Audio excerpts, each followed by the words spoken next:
నమస్తే అండి, welcome back to our channel ఇట్లు మీనేస్తాం.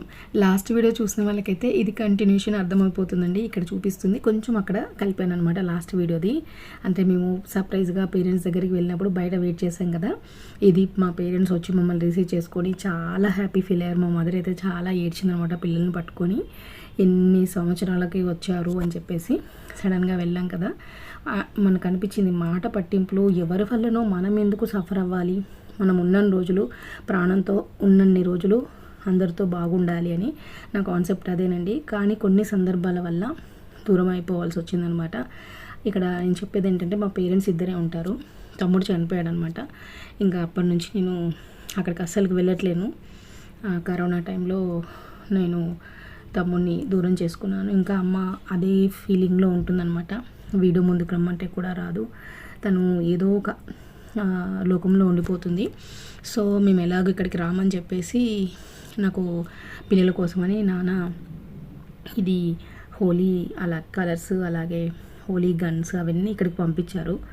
వాళ్ళు సర్ప్రైజ్గా మాకు గిఫ్ట్ పంపించారు. కానీ మా హస్బెండ్ అన్నారు, మనమే వెళ్ళి వాళ్ళకి సర్ప్రైజ్ గిఫ్ట్ ఇద్దామని చెప్పేసి అన్నారు. అలా ఒకరి ఆలోచించడం కూడా చాలా మంచి గుణం కదండి.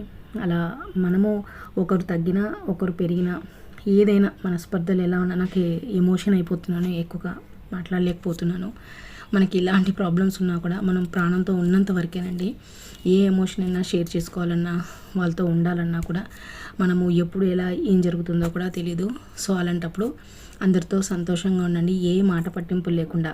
ఒకరు మనల్ని అన్నా కూడా మనకి ఏదో కర్మలో అలా భగవంతుడు ఒకరి చేత అనాలని రాసుకుని ఉన్నట్టే అనమాట.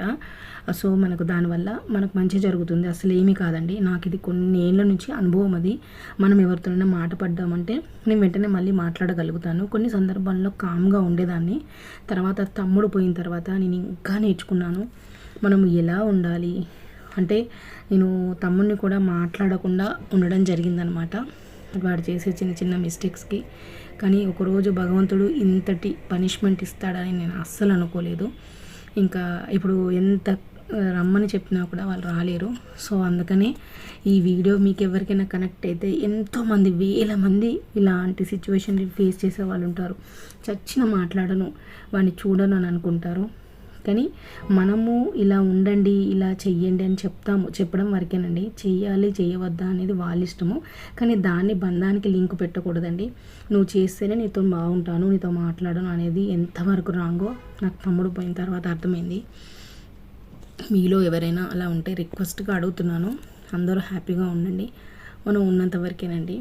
అవన్నీ మాటలు మనం ఎంత హ్యాపీగా ఉంటే వాళ్ళకి అది గుర్తుకొస్తూ ఉంటుంది, వాళ్ళే మారడానికి ట్రై చేస్తారు. మనం వంతు ధర్మంగా మనం మాట్లాడుతూనే ఉందాము. హ్యాపీగా ఉండండి, అందరినీ హ్యాపీ చేయండి. నేను మార్నింగ్ లేచిన తర్వాత హోలీ రోజు పిల్లలు ఆడుకొని స్నానాలు చేసి వచ్చేలోపు నేను ఇక్కడ, ఎందుకంటే ఈరోజు పటాలన్నీ తుడిచేసి పుల్కాప్ చేస్తాము, అవన్నీ తుడుచుకొని అంతా కడిగి పూజ చేసేసుకున్నానండి. ఇక్కడ నుంచి తర్వాత మేము గుడికి వెళ్ళాము. ఎంత హ్యాపీగా అనిపించిందో. అమ్మకి నేను ఇలా పూజ చేస్తూ ఉండడం, ఇంట్లో అటు ఇటు తిరుగుతూ ఉంటే చాలా ఇష్టం అనమాట. పూజలో చాలా చేస్తుందమ్మ, నాకు అలాగే వచ్చింది అనుకుంటాను నేను. చాలా హ్యాపీగా అనిపించింది. ఇక్కడ ఇంకా అమ్మ మిగిలిన పనులు ఆపుతాను, వంట చేయడము, ఇంకా తను ఏమేమన్నా ఉంటే పనులు చూసుకుంటుంది. నేనైతే ఫస్ట్ ఇల్లు తుడిచేస్తాను, దేవుడి రూమ్ అంతా తుడిచేసుకొని నేను పూజ చేసేసుకుంటానండి. నా పని, ఎందుకంటే ఇది చాలా పని. అమ్మకైతే ఇంకా లేట్ అవుతుంది. మన అమ్మకి కొంచెం మనం రెస్ట్ ఇచ్చినట్టు ఉంటుంది, తన పని మనం షేర్ చేసుకున్నట్టు ఉంటుంది. వాళ్ళకి ఎంతో హ్యాపీగా అనిపిస్తుంది అన్నమాట. ఇంట్లో మా బిడ్డ వచ్చి దీపం పెట్టింది, పూజ చేసుకుంది అన్న సంతోషం ఉంటుంది. మీకు ఈ వీడియో ఎలా అనిపించింది, మీకు కనెక్ట్ అయినట్లయితే మాత్రం తప్పకుండా మీ వాళ్ళని దూరం చేసుకోకండి. మనమే ఒక మెట్టు తగ్గి వాళ్ళతో ఉండండి, ట్రై చేయండి. మనం తగ్గినట్టేం కాదు, ప్రేమలో మనం నెగ్గినట్టే. అందరూ బాగుండాలని ఆశిస్తూ సర్వేజన సుఖినో భవంతు. వీడియో నచ్చినట్లయితే ఒక లైక్ చేయడం మాత్రం అస్సలు మర్చిపోద్దు. చివరి వరకు చూస్తే మాత్రం చాలా థ్యాంక్స్.